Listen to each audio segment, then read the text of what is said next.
Welcome to Simply Caroline, a podcast dedicated to women empowerment where we will discuss a bunch of different subjects such as life, parenting, love, business, money, relationships, healing, recovery, addiction, entrepreneurship, and so much more.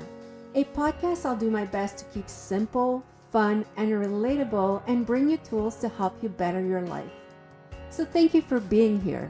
And here's your host, myself, Caroline Blanchard. Hello, everyone, and thank you for being with us again this week. I appreciate you. And this week, I have a special guest that I absolutely love. And, I was just saying that it's funny because with female guests, I don't even think twice about saying I love them. And with male guests, I'm a bit more careful, but it's the same kind of pure love, friendship love. Dana Krull, how are you? I'm great. Thank you so much for having me. I'm so honored that you're here today.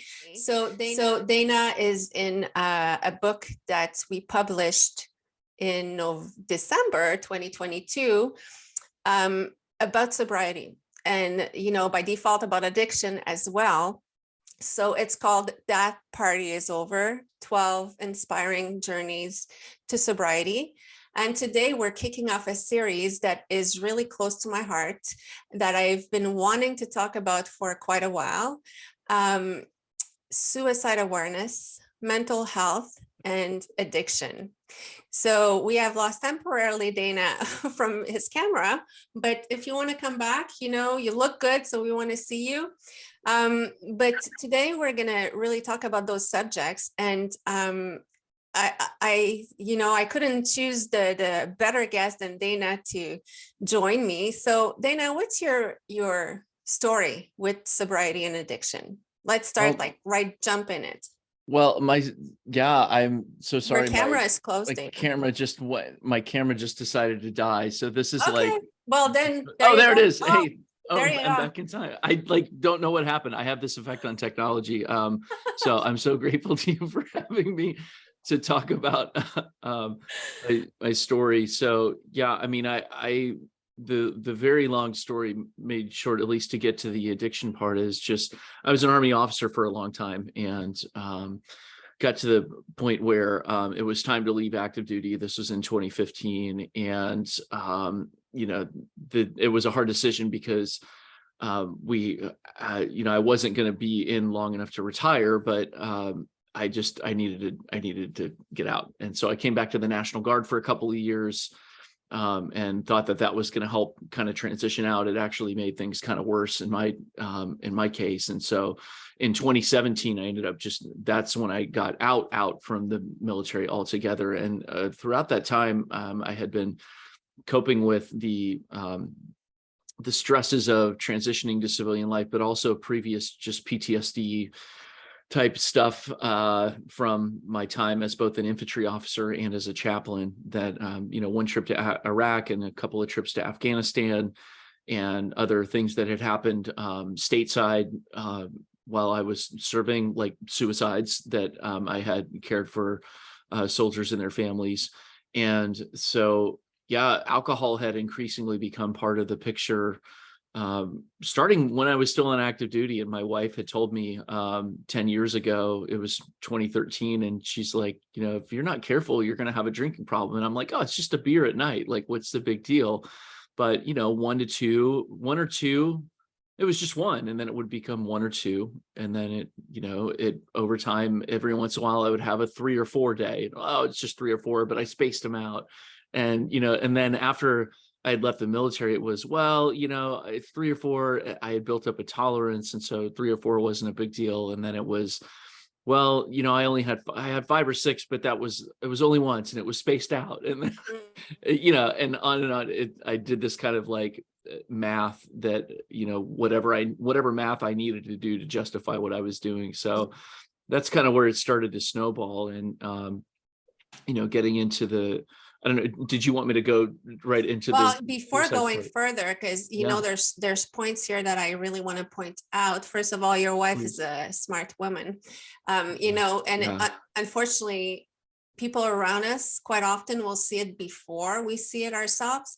But what I want to point out is that your story is different than mine and a lot of other people that I know, because you didn't start like at 11 or 12 or 14. You started in your adult age, after having a very stable life. And, I want to address that because we're never sheltered from when it can happen. It's not like if by 20 you're not, well, you're going to be okay. You can develop addiction as well. And, it can come from PTSD. And thank you for serving. I'm not an American, but, you guys go through awful things, and probably things that people should not see.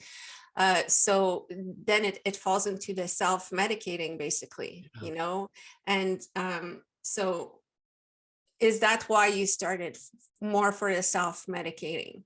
Yeah, I think I was in a very, and I left out, I did start drinking. I mean, my first drinking experiences were in my teens, and then I had kind of a standard college experience, but I had stopped for about 10 years because I was a pastor, and, when I was in seminary and stuff, I really didn't drink. And so, yeah, there was this long period where I didn't, but then as things got really, I went into these high performing units, a couple of ranger units, and things were just really, really fast paced. And there was so much pressure to perform well. And you were only hired in those units because you already had proven that you knew how to do your job in the regular army. And so, yeah, I think it was just a way it was like coffee in the morning to get going. I mean, I'm very ADHD. I don't know why I drink, although I guess caffeine actually does the reverse for us, and it actually helps us calm down and focus. Yeah, so you're raising your hand. So, but it was coffee in the morning to focus and get going. And then it was just beer at night to unwind and calm down, because with that ADHD brain, it's hard to slow down. It's just hard to get it to stop ever. And so the way that I kind of kept things together was just looking forward to just having a drink at night. And yeah,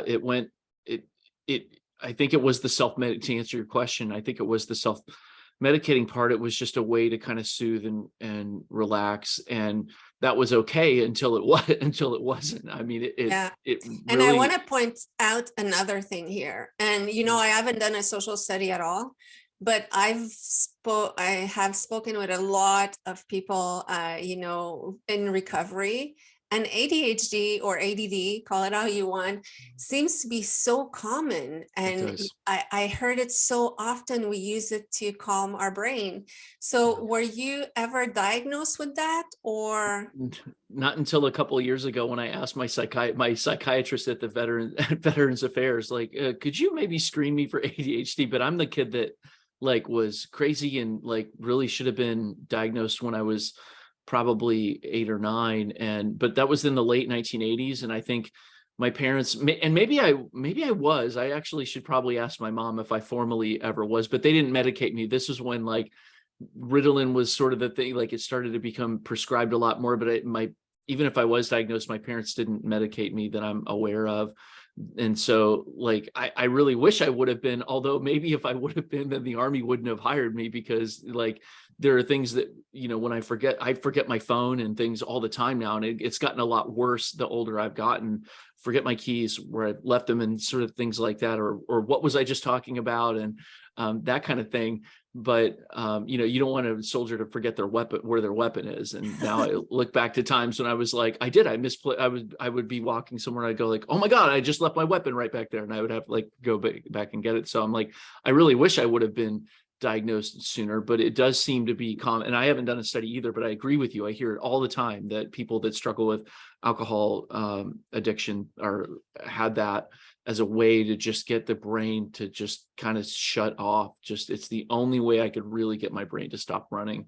Yeah. And the constant voice of, you need to be doing something, you need to be doing something else. Yeah. Oh, I hear you 100%. I was diagnosed at 40, and it's, I'm listening to you saying, I wish I was diagnosed when I was younger. But on the other end, we did manage to go through life. And I think you find self-coping mechanism. And yes, sometimes it's alcohol or drugs, but there's also a bunch of other ones. And then we're seen more as the clumsy people. Yeah. Yeah. Because and I laughed Yes. when you said I forgot my weapon, and I shouldn't have laughed because it's a very serious No, matter. no, But that would it be me, I would be like, yeah. oh my gosh, and I would take it as a laugh. But there's situations where it's you can't do these things. But Yeah.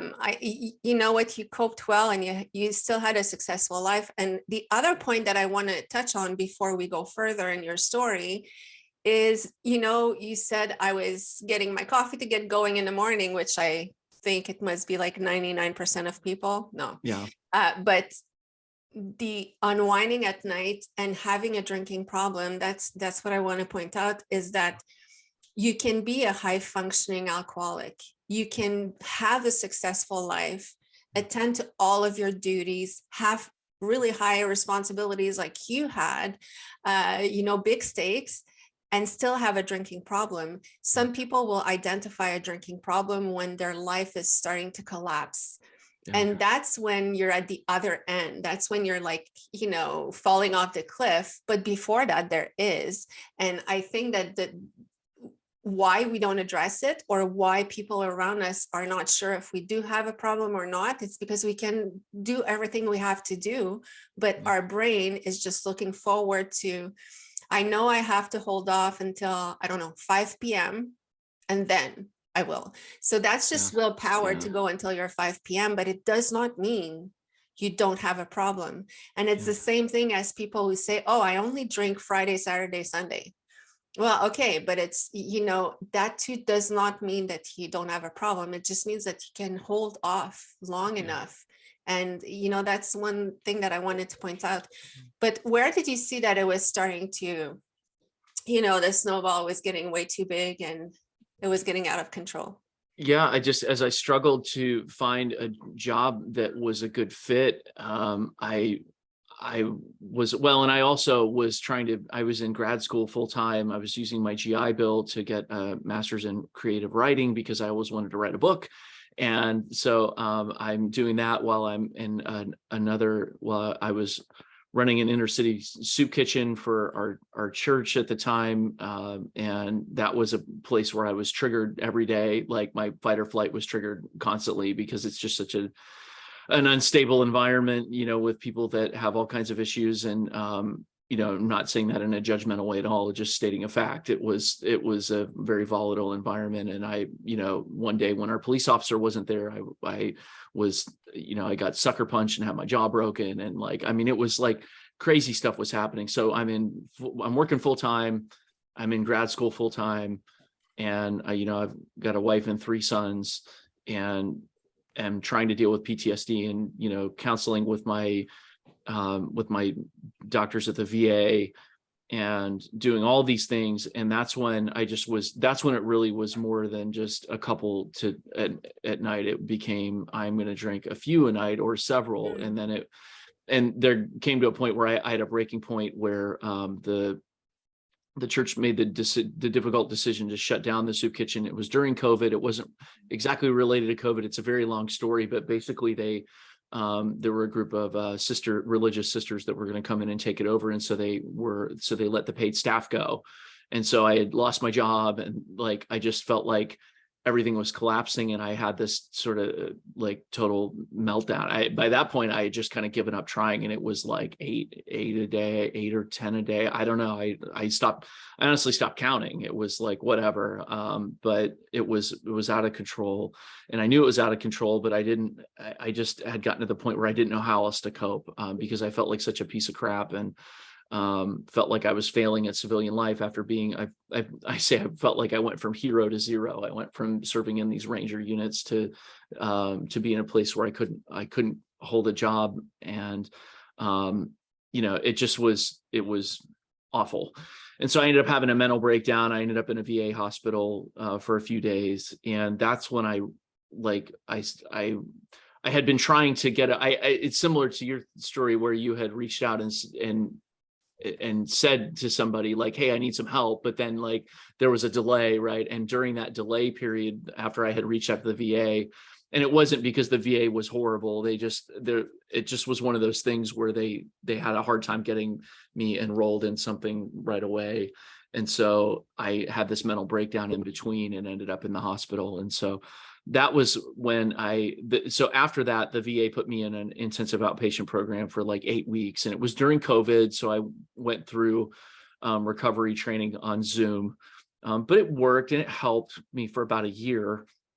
But because I was trying to do recovery on my own, after that 8 weeks, I was on my own, and I was working from home. I was day trading stocks and like ADHD dream where there's like blinky lights and like lots of red and green numbers. And I get to like all these dopamine hits when I press sell and I make money. And then it was all great until I lost all the money that I'd made and then some. And then we had some family issues that happened. There was a falling out with family that was really unexpected. And so I relapsed back into like, I held strong for a few months on my own, but finally I was like, I got a job at a warehouse, like, a couple of warehouse jobs, and just started drinking again because I felt like I felt like I was a failure, and I felt like that was the only way that I knew how to cope. So how did I know when it was a problem? I think I knew all along it was a problem, but I was probably started as what you would call a gray area drinker, which is someone like you said, and I'd never heard that term until I'd gone through recovery training, where like, you have your stuff together personally, or all appearances are that you've got your stuff together. Maybe your closest family knows that stuff's going on, but like the outside world doesn't really realize it because you're keeping it together. But on the inside, there's a problem, and that you know that you need help. You're just too embarrassed to ask for help. And you're hiding how much you're drinking. I mean, I was hiding the amount that I was drinking from my wife, which is something that I've never hidden anything from her. And, so that was creating issues. And it just, that's when I knew there was a problem. I think probably when I was hiding it is when I knew that it really needed to be addressed. But I was lacking in I don't want to say the courage to, maybe that's the right word. I don't know. I just was lacking in the ability for whatever reason to reach out for help until I almost felt like I had to have a rock bottom experience in order to reach out for help, which is ridiculous. But I understand why we kind of think that way. It's almost like, well, what's my problem? I've got a house, I've got a family, I've got a job. It may not be the job that I want, but the bills are being paid. So like, what's my friggin' problem? And so I think I kept drinking almost in a strange way to self-sabotage and to have an excuse to go get help, which I'm embarrassed to say, but I think is probably part of the reason that I kept drinking. Thank you so much for sharing so honestly and vulnerably. And I'm going to touch just one point here because I'm not an expert with the Army and all of this, but it is one thing that I find so sad is that you guys, the veterans, they are, and my nephew is in the Army, he went in young and he's been in it, and he has changed position and all of it in it, but he's always within a structure. And then when you leave that, it's funny how you guys refer to yourself as I became a civilian, because you were always a civilian. But I get why you say that, and I get the lingo, but it's just basically when you leave the Army, it's like your structure around you collapses, gone. Yeah, your world collapses and all of that. And I didn't understand that before, but now I can, because, it's like if you're in anything where you have a very strong structure, a family, whatever, and then you leave that and you're like, okay, bye. So I feel for you guys, because like you said, you go from hero, and you were a ranger on top of it. You go from hero to just becoming someone simple like me, a civilian.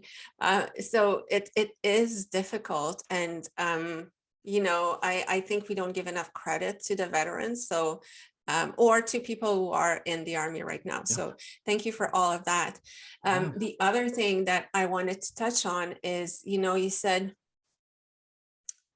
I didn't have the courage to ask for help. And I'm going to speak on that because I was like you. For me, it was not a question of courage. it was almost a question of like, for me, it was AA, you know, because that's the only organization that I've known of that people talk about. If you need help, you go there, period. Right. And I Right. was just like, I'm not putting that on my resume. You know, I'm not identifying to that. I'm not that bad, because in my head, I was seeing the person on the side of the street that just lost their house with their paper bag that had nowhere else to go. That for me was like when you need to Right. go and get help. Yeah. And in my mind, I was just like, I'm not going to take their spot. They need help. I have a house, just like you, a house, a husband, and, you know, the white picket fence. So I'm not going to. So I get it. And I don't think it's a question of courage. You know, I think it's really pride. Yeah. Pride There it is. Yeah. that is very misplaced.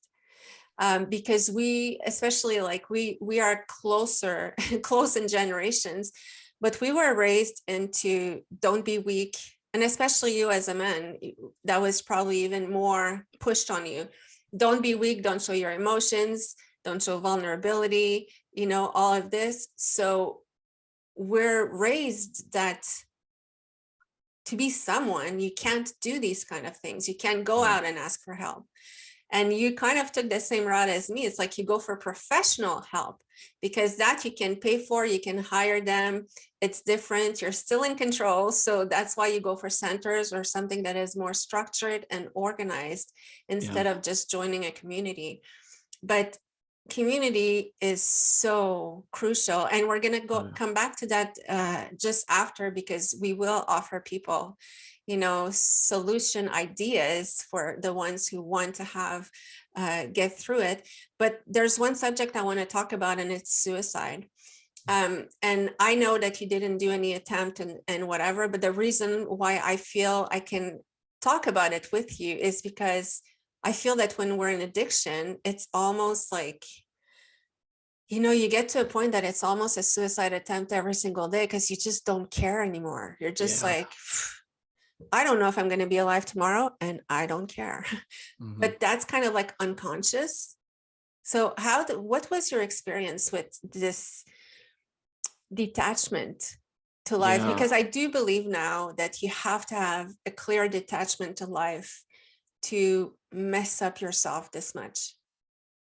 Yeah, I think it's something that I was unfortunately intimately acquainted with from my time in the military. When I was an infantry officer, I had a soldier who of mine who committed suicide, and then as a chaplain, I dealt with you know, some suicides that were it was the thing that we really tried to prevent. And I think the only reason that I ended up not getting into a really bad place is because I thankfully, as I got worse in my presence of mind, I was able to tell my wife, like, I think you need, I'm an Army guy, I have guns in the house, you know, they were always secured and safe and ammunition separate and all that stuff. But I knew where the ammunition was. And I told my wife at one point, like, I need you to hide the ammunition, because I'm not in a good place. And so I never had a plan. I never, but I certainly experienced some really dark nights of the soul where it was like, I feel helpless, I feel hopeless, I feel worthless. And really my wife and boys were the only reason that I hadn't made a plan. And part of me having that mental breakdown that I talked about was I was getting ready to get, so it was my last day of work, and this could have ended up in me not being like actively trying to kill myself, but ending up dead. Was my last day of work at the soup kitchen. I had this breakdown where I woke up like the night before. I was drunk, and I made this crazy plan that I'm going to leave. And I booked a plane ticket, a train ticket, a bus ticket, and I rented a car. And I said, when I leave work tomorrow, I'm going to pick one of these and I'm going to go somewhere. And they were all the different destinations. And like, this is totally whacked out plan. But I mean, I woke up in the morning, still buzzed, drove into work, still buzzed, $2,000 in my pocket with my passport and, like, you know, my meds and whatever else I needed in a small bag. And I bought a burner phone. I mean, it was bad. And like, the only reason that I didn't end up getting on a plane that day, and because I was going to go off the grid, the whole plan was like, I'm leaving. I feel like such a piece of crap that I don't want to even connect with anyone anymore. And I'm so ashamed, and I'm going to go away. And it's something, and the only reason that I didn't end up away and across the country, and who knows what the hell would have happened, because I would have been drunk and would have been in a strange place and probably would have done something very stupid or dangerous, is my friend was the police officer that day, and he knew the signs. He was a Marine veteran from Afghanistan, and he asked me, like, "Are you okay?" Because he could tell I wasn't okay. And then I kind of broke down and spilled everything to him. So it was probably just a very elaborate attempt to get attention. But that was, I think it was like I needed some grandiose reason to ask for help. And it shouldn't have taken, my police officer friend professionally and personally intervening to get me to the ER. But to answer your question, yeah, I mean, it's such a hard subject to deal with. And I'm sorry, I'm like blanking on, I want to bring it back to your original question. Please re-ask me the question so I answer the actual question. I'm just like trying not to cry here really hard, honestly, because I can feel you, I can feel them when you said you felt worthless and useless and all of this. And I know how much you love your family and your kids, and so I guess you took an alternative, but it was almost like a suicide plan. It was just like you were not leaving Earth, you were leaving yourself. That's a great point. Yeah, you were leaving your personality, everything behind. You just didn't go to that. And thank God for your friend. And that's, I'm just gonna do a side note here. Take the time to ask people how they are doing. Sometimes that's really the only question you need to be asked. And in those moments where others don't know how deep you are, just the fact of being asked may, some don't, but may cause you to open up and save a life. Because, if you look at Dana, super good looking guy, super successful life until it wasn't, but no one would think that of him. And he did go through these things. And a lot of people, you look at them and you think, oh, their life is great and they have this, because you see all of the outside and you see the social media page. But take the time to ask people, like, how are you doing? Or are you okay? So that's a side note that I wanted to make, because you said it there, your friend saved you. And yes, who knows what stupidities you might have done, I mean, but on my humor side here is like, I'm thinking, were you just planning to commit a huge bank robbery because you had everything like so well planned, the burner phone, the different destinations? I'm into cop shows, so now I'm like, wow, that was smart. So your plan was smart. They wouldn't have found you. But I was going to go surf. Actually, it's the only place that I ever had when I was in seminary in Southern California, as a new father. And I had, a full-time student, part-time job, a couple of part-time jobs, and life was crazy. Back then, the only place that I ever had any sense of peace was when I paddled out on my surfboard and sat and, hung out with dolphins, and like, whether I caught any waves or not, that was the only time, watching planes take off from LAX.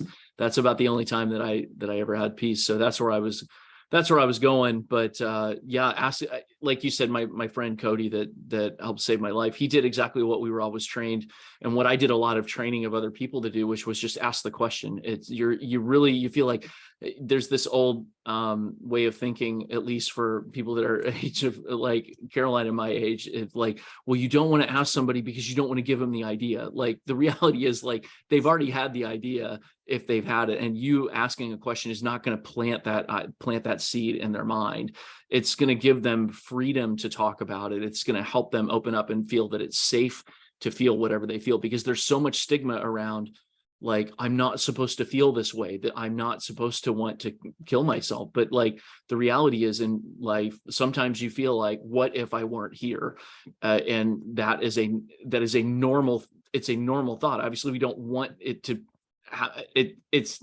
it's not an unusual thought, I guess, is what I'm saying. Obviously, we don't want you to have that. I didn't want to have that, but it was there. And the more you try to suppress it, the worse it's going to get. So yeah. And I want to go back to one thing you said before too. I mean, here I am. I'm the guy that was training people to ask for help and trying to get rangers to ask for help. And, that was a hard wall to kind of break through in that community. And here I was doing the exact same thing. I was not practicing what I preached at all. And so like this stuff is really powerful. Like it really is, it can take the most high performing functioning people and make them like we're just, nobody's a Superman or Superwoman. It's like we're all just regular people, and we all just deal with regular emotions. And sometimes those regular emotions are thoughts of self-harm. And even if it's not to the point of I've got a plan, or anything like that, even if you have the thought of like, what if I were not here, then, know that you're not crazy because you've had that thought. Like a lot of us have had that thought before. And thank you for saying that. Unfortunately, and you know what, I feel like I had quite a few experiences with suicide. Unfortunately, people close to me or attempts. I did some too. And unfortunately, it's just starting younger and younger in people. And there's nothing that breaks my heart more than when I see that, a teenager or a kid committed suicide, because that's a very permanent solution for a temporary situation. And, and you're one of the perfect example. You were training people how to take care of it. So clearly you knew that it's not an exit, it's not the proper exit strategy and all of this.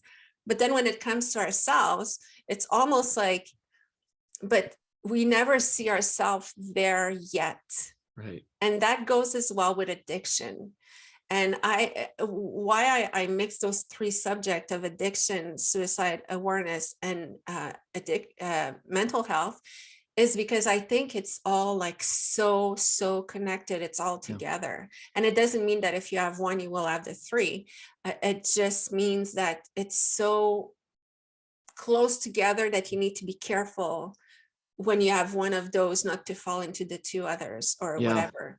So talk to people, ask for help, which will bring me to my next question, because like getting out of addiction is not a simple, easy task. And congratulations for doing it. I'm so glad for you, for your family, but mainly for you, because when you can be healthy and sober, the rest will work. But if you're not healthy or not sober or not there anymore, no matter how much you love your kids, it's not going to change anything, because you're not there fully for them. But you got out of addiction. Congratulations. How did you do that? Well, I think, I had alluded before to when I did IOP for 8 weeks, and it was a really great program done by the VA contracted with a local provider here in Central Ohio. And it was a fantastic program, but the reason that I think that it didn't stick long term is because like I said before, I was trying to do it on my own. And the difference this time has been that I'm trying to recover in community. And I had joined a year ago an app called Reframe, which is only available on iOS. So if you have an Android, you won't be able to get this app. But I mean, shameless plug for Reframe, because I really feel like this, whatever app you get, I would recommend getting an app, because there are lots of apps for that there, and you can find the one that fits your personality. Reframe has just been a good fit for me because it has both a cutback and a quit track. So I didn't have to start with like, I have to quit right now and I can't ever have a drink ever again. It was, I had the option to just say, I'm going to try to cut back, because my goal was to moderate. I wanted to just get to the point where I could be a normal drinker and just have one or two every once in a while and be okay. But I found very quickly, again, that I'm not capable of that. Like my hat's off to the people that can. And I'm very jealous of them, but that is not the kind of drinker that I am. And so this app helped me discover that. But more importantly, because it's got daily lessons about the science of alcohol and how it affects your brain, how it affects your body, how it affects your relationships and everything else, things that I sort of knew, but needed to really be retaught. And a lot of things that I didn't know, and about how our brain is wired and how it can be rewired. And so I think that what I've done differently that's helped this time is being on that app. It gets you connected to other people. They have a forum where you can chat with other people 24 hours a day if you're having a craving, or if you have a victory where you resisted drinking, and you could go on and share that. Or if you have a milestone like, hey, I've got a year sober, then you can share that and be celebrated on there.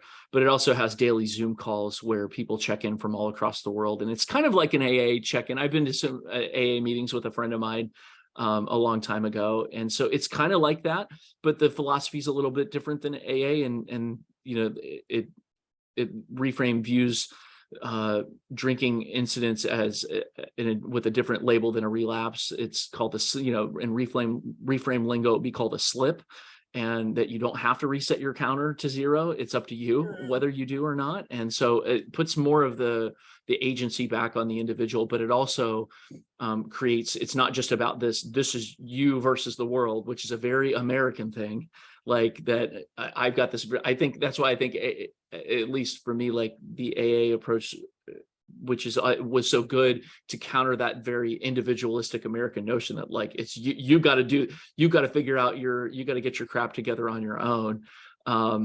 Reframe and so all of these groups, or any program that you're in, it's going to get you in community, and that's the most important part, because you get to hear stories from other people and discover that no, you're not alone. Because I would listen to these Zoom calls. I would be on the Zoom calls at first drinking, like with my camera off and my microphone off, and just listening and thinking like, I'm the only person who's this bad about this. And I would hear people share things and I go, oh my God, like I'm not alone. And I found some people that really inspired me and that I got closer connected to in a text group, that we were able to hold each other accountable throughout this past year, when I would have moments of really bad cravings, or moments where I just needed to reach out, and I was in a bad place with myself or my marriage or my whatever, I got in a hole again. Instead of drinking, I was able to reach out to these people.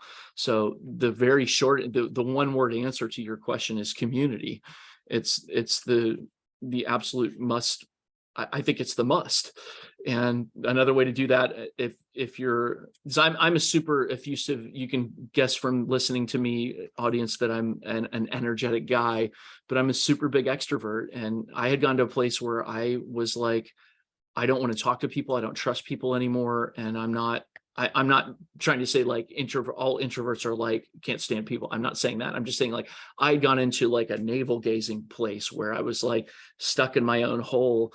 And that was not like me. And when I got to that place, I needed someone to get me out. I needed someone to pull me out of that. And the only way that I was going to get out of that was by reaching out to someone else. And Instagram is a great non-threatening way to do that. If you want to create an anonymous account, and I can't stand social media. I mean, I'm not gonna, like, I've left Facebook so many times and I keep getting sucked back in for my work. But Instagram, the sober community there is so fantastic. And you can create an account that's like, Jim Bob 123 or whatever. And and you can just go and follow people and just read what they write. You don't have to post a single thing. You don't have to have a single follower yourself. You can just go and be inspired there. So I would encourage you to think about doing that. If you're maybe in that hole where you're like, I don't trust people, or I just don't want to be around people, you can still be inspired by other people by doing that. So those are a couple of ideas of ways that have helped me, but the one word answer is community. Yeah. And again, thank you so much for this answer. I appreciate your honesty, and you are right. Instagram for me, when I stopped 10 years ago, I decided to, I was good. I didn't do the community part. And I stayed sober, but I wasn't sober emotionally. Yeah. Emotionally, I was not happy and still craving it. I was a dry drunk, I guess. And it's when really I decided to deal with the title. And it's, you know, you don't have to give yourself the title, and I modified mine to suit what I like. Yeah. But and when I started to talk about it and being open about it, and you don't necessarily need to talk about it and talk about you, but when you start going in community and integrating other people, you know, whether you listen to them or they listen to you, it's really, community is everything. And when I discovered on Instagram that there's so many accounts that promote sobriety, I felt like I left my alien world and I fell into something that was okay. Yeah. Yeah. Because before that, honestly, I felt, well, around me anyway, I was the only one not drinking. And I was just like, yeah, feeling like an alien. That's exactly, I can't find any other words. So, you know, it's so empowering to see that there's a community out there, and it's beautiful people with beautiful souls that are super interesting, super fun, super smart. And you realize, wow, you know, yeah, I can be one of those. Yeah. It's not Yeah. only you anymore that is like, oh my gosh, only the losers are like not drinking or whatever. Because that's how I felt at first. Like, I Yeah. felt like I was a loser that was punished, sit in your corner, watch everyone live, and you don't. So I think and that's how we met as well, you know, through these communities. And Yeah. it's so empowering, and it's different kind of relationships, I find, because it builds stronger faster, because you know we're not judging, you know? Like I wouldn't be afraid to tell you like, oh, I felt like this or that, because I know you're not judging. We've all been through it, and we're there to help each other and uplift each other, and sometimes just to listen and not say a word. So people get in a community, and exactly like Dana said, especially on Instagram, you don't even have to have your real identity. And, you know, I have a meeting on Instagram every single Wednesday at 11 a.m. EST. Dana has a super podcast, I Kissed Alcohol Goodbye. Is that it? Yep. So like, tune in those things. It's important. It's good for you. It's good to stay connected with sobriety so that you don't forget why you wanted to get there in the first place. And then there's veterans like us that can tell you, you know, Yeah. Yeah. give you a few tips. So Dana, I appreciate you so much. And I like, we could do a 4-hour interview, Oh, because yeah. honestly, there's so much we could talk about. But what would you leave people with, this one thing that you would leave them with? I think as you were talking about, you know, feeling like you want to fit in and everything, I had the thought that like sobriety's cool. Like it's the cool thing. Like Kim Bellis, who also lives in Montreal, I believe, you know, started Sober is the New Cool. And she was one of my guests on the podcast, and she's a phenomenal lady and stopped drinking to set an example for her then 15-year-old son. And she just hit 10 years of sobriety. And like, you know, Kim says it best, like sober is the new cool. It really, like, I always wanted to be one of the cool kids. And I feel like now I'm like in the in crowd, like this is the new thing. Like it's going to be, I really think that alcohol is going to go the way of cigarettes. Because when we were kids, you know, it was cigarette ads everywhere. And my 15-year-old was just saying this week, like, I can't believe that, you know, the alcohol is advertised everywhere and that this is okay. And I said, you know, I hopefully by the time he's my age, when he's in his early 40s, then it will be, you know, the way that we think about cigarettes, which is like, oh my God, like that can kill you. And so like, I think that the tide may be starting to turn here, where being sober is just a cool thing to do. And so I'm really glad that I got like one of the coolest kids I know. I call her my sober twin, Brittany, our mutual friend, was who introduced me to Caroline. And so like, I would have never met like these wonderful people if it weren't for me stopping drinking. And so I'm so glad that And I I just stopped. want to point out here that Brittany is under 30. She's a gorgeous 27, 26. She's I want to, somewhere around there. yeah, Yeah. but it's not it, because, you know, you just reminded me that when I thought that I was entering this community of alcoholics or recovering people or ex-addicts or whatever, they would all be 70, 60. And I would be like, Right. oh my gosh, it's boring. We're going to play. And I don't want to say any words because I may insult some people, but I was just like, I was seeing it so boring, old, done, on your way to the end. But I mean, people on Instagram that I met, they're all younger than me and they're all hip and cool and in. Yeah.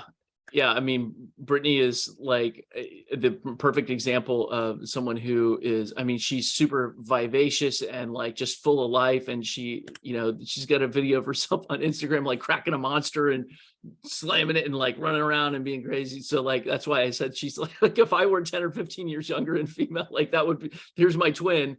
And so like, I would have never met somebody, I would have never known that there was someone like her, younger than me out there. Like you said, I thought I would be the youngest. No, like this thing is catching on among like millennials. Like I'm a very, very old, like I'm probably the oldest millennial that there is because I'm a 1980 baby. And really I'm kind of a Gen Xer, I guess. Anyway, but like, yeah, you're right. The young people like they're the ones that are setting the example for all of us old folks. And I'm glad to be a part of it. So I can finally feel like I'm kind of cool. Yeah, and please don't call yourself old because I'm older than you. Do not. But Dana, thank you so much. I encourage everyone to go get the book, That Party Is Over. You will get the story, full story of Dana, mine, Brittany, and so many others. Well, 9 others, basically. But I mean, it's a very empowering book, and we all share our tools that, you know, we use to get sober and stay sober. Getting sober is one thing, staying sober is another one. And, you know, through all of that, there's also the process of getting to love yourself, you know, living more in love than in fear, because it's all part of, you know, getting sober. So whether you have, you know, mental health issues, addiction problems, or, you know, suicide thoughts, please reach out to a community that will help you. I'm not going to give any specific resources here today because there are so many, and it depends which city, which country you're in, but there are resources. And if you can't find any, DM me, you know, message me, info@simplycaroline.com. I will be happy to help you, to listen, to find you help. But there is always someone out there who's willing to help you. You just need to be willing to accept that you need help. So Dana, it was such a pleasure to have you. Thank you so much for being so honest, vulnerable, and amazing. And to everyone, I'll see you next week. And thank you for being here. Thanks, Thanks, Dana. Caroline. Thank you.